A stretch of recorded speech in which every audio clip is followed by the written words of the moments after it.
Taxes aren't simple. Some countries have a federal tax you pay, some states have a tax on top of that, some counties have a tax on top of that, and some cities have a tax on top of that. That's a lot of taxes. Let me start by saying I am not a tax expert, and you should get the necessary information from a tax professional. What I can do is give you an idea of how taxes work in general so you can expect what taxes you'll have to set up.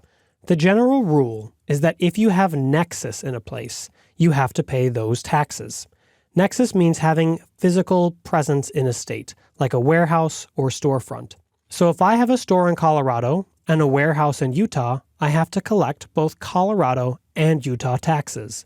Now that doesn't mean that with every purchase I have to collect both Colorado and Utah taxes. You usually only collect one set of taxes. So if my customer is in Colorado, I'll pay Colorado taxes. If my customer is in Utah, I'll collect Utah taxes. If the customer is in some other state, I don't collect any state taxes.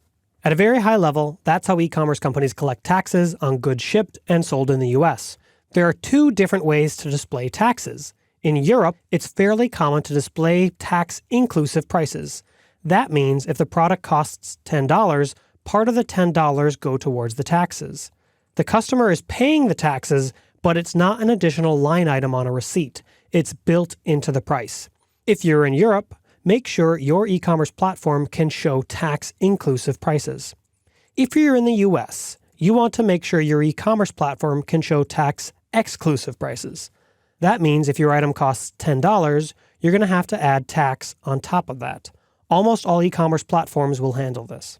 If you're just getting started and you aren't taking that many orders, you can probably get by setting up taxes manually. Most e-commerce platforms let you enter tax rates.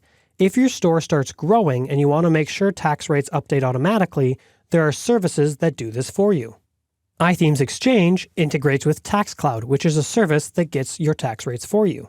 WooCommerce integrates with TaxJar, which gets your tax rates for you, and it does a few extra things like preparing your sales tax.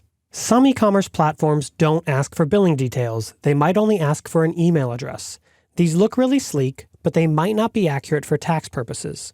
If you aren't asking the user for a country, state, zip code, and city, how do you know what taxes to charge them? If you plan on using a platform that has one of these sleek checkouts, make sure to check with a tax professional ahead of time. It's worth noting that certain products may be tax exempt. Some states in the US make certain types of food, clothing, medicine, or medical equipment tax exempt. You'll have to consult with your tax professional to determine if any of your products meet that criteria. Before you launch your site, you should reach out to a tax professional.